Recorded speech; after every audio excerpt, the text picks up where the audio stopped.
الحمد للہ رب العالمین والصلاة والسلام علی آلہ واصحابہ اجمعین، اما بعد۔ عید الاضحیٰ کے احکام و مسائل اس سیریز میں آپ تمام کا خیر مقدم اور استقبال کرتا ہوں اور امید کرتا ہوں کہ آپ سب خیریت سے ہوں گے۔ آج کا ہمارا موضوع قربانی کن لوگوں پر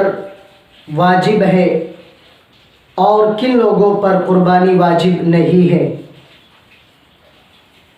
قربانی کے دنوں کے اندر اللہ کو قربانی سے زیادہ محبوب کوئی عمل نہیں ہے، تو اس سلسلے میں بنیادی چیز کس شخص پر قربانی واجب ہوگی، تو اس کے لیے فقہا نے لکھا ہے کہ جو شخص مسلمان ہو، عاقل، بالغ اور مقیم ہو اور قربانی کے دنوں میں اس کی ملکیت میں حاجت اصلیہ اور دین سے فارغ اتنا مال ہو کہ جس کی قیمت 52.5 تولہ چاندی یا 7.5 تولہ سونا پہنچتی ہو، اس کے اوپر سال گزرا ہو یا نہ گزرا ہو، اس کے اوپر قربانی واجب ہوگی۔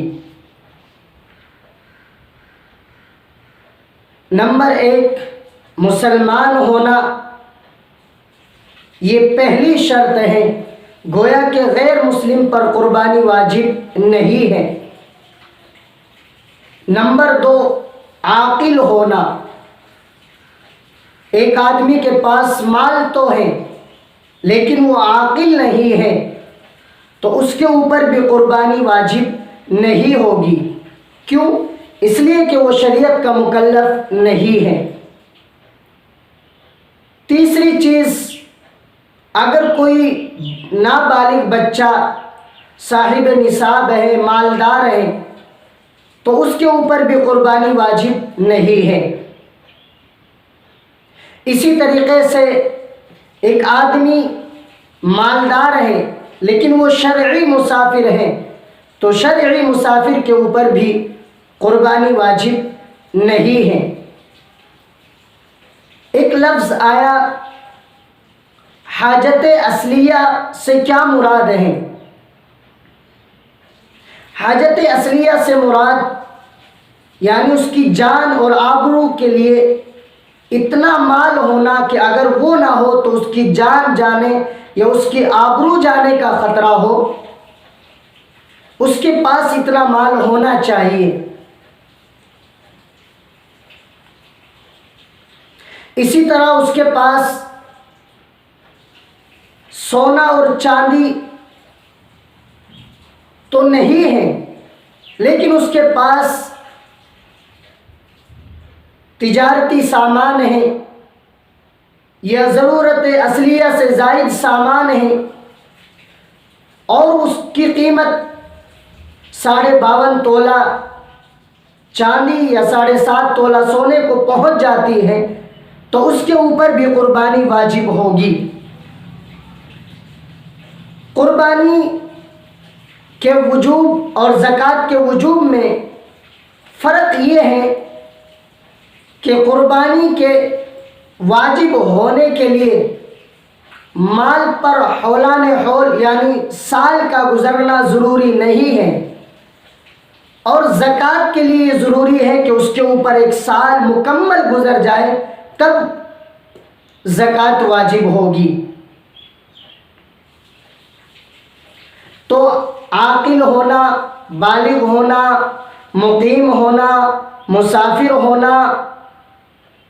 اور مسلمان ہونا، جب یہ شرائط پائی جائے گی تو اس کے اوپر قربانی واجب ہو جائے گی، قربانی واجب ہوگی۔ جس طریقے سے زکوٰۃ کے لیے سال کا گزرنا شرط ہے، قربانی کے اندر یہ چیز نہیں ہے۔ اگر کوئی شخص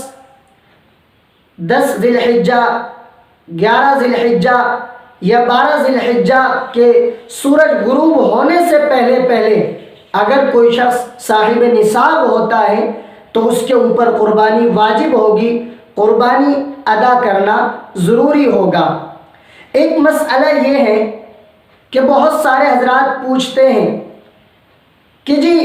والد صاحب کا انتقال ہو گیا یا والدہ کا انتقال ہو گیا، میں اس کی طرف سے قربانی کرنا چاہتا ہوں، تو اس کے لیے یہ بات ذہن میں رکھیں کہ جو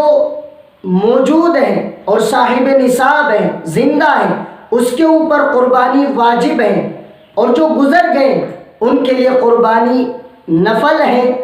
مستحب ہے۔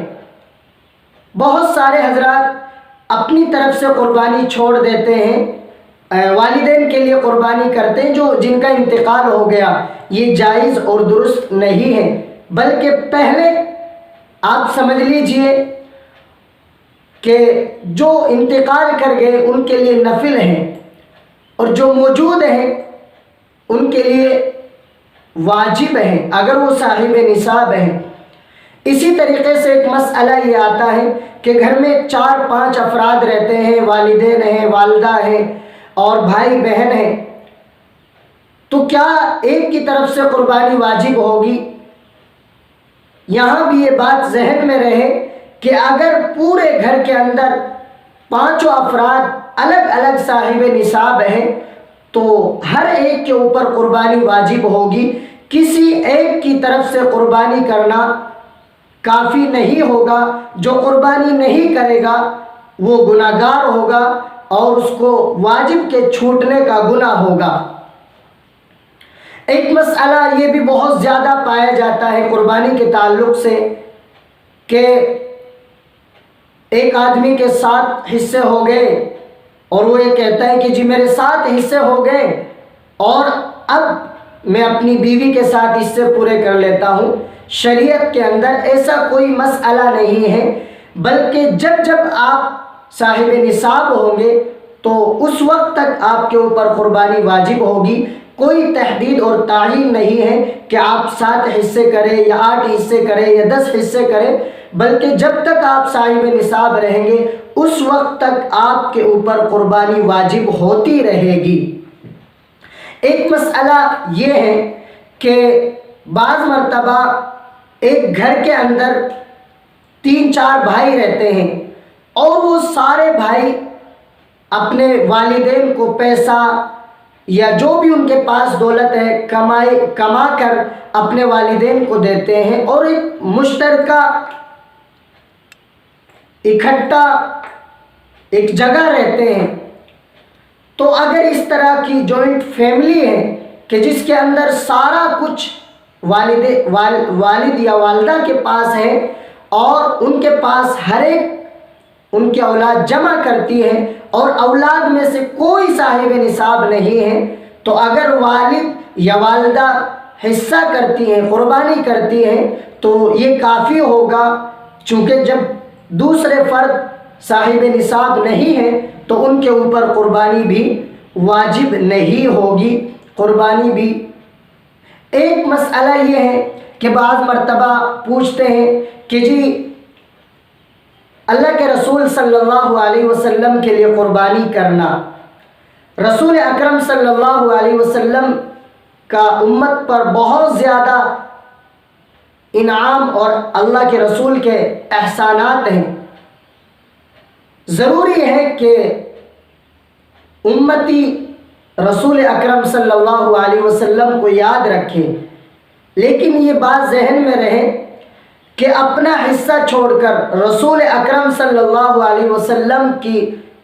نام کی قربانی کرنا یہ بھی درست نہیں ہے، بلکہ پہلے آپ اپنی واجبی قربانی ادا کریں، اور اللہ نے آپ کو وسعت دی، ہمت دی، تو آپ رسول اکرم صلی اللہ علیہ وسلم کے لیے بھی قربانی کریں۔ اور اس کی مثال خود حدیث پاک میں ملتی ہے۔ اللہ کے رسول صلی اللہ علیہ وسلم نے حضرت علی رضی اللہ تعالیٰ عنہ کو بلوایا اور کہا کہ 2 مینڈے خرید کر لاؤ۔ اللہ کے رسول صلی اللہ علیہ وسلم نے 2 مینڈے منگائے، ایک اپنے لیے قربان کیا اور ایک اپنی امت کے لیے جو اس وقت موجود تھی یا آئندہ ساری پوری امت کے لیے آپ نے قربانی کی، لیکن یہ تب کی جب آپ نے اپنی قربانی کی، اس کے بعد پوری امت کی طرف سے قربانی کی۔ اسی طریقے سے بعض مرتبہ بہت سارے حضرات گھر کے اندر رہتے ہیں اور یہ مسئلہ بھی بہت زیادہ ہے کہ ایک کی قربانی سب کے لیے کافی ہوگی۔ ایسا نہیں ہے، اگر ایک آدمی، ایک فرد قربانی کرتا ہے اور دوسرے شخص بھی صاحب نصاب ہے تو ان کے اوپر بھی قربانی واجب ہے۔ اس کی قربانی کرنے سے ان کی قربانی ادا نہیں ہوگی۔ اور اس کو ایسا سمجھیے کہ جس طریقے سے نماز ہر ایک پر فرض ہے، ایک کے پڑھنے سے دوسرے کی نماز ادا نہیں ہوتی، اسی طرح قربانی بھی ایک کے ادا کرنے سے دوسرے کی قربانی ادا نہیں ہوگی۔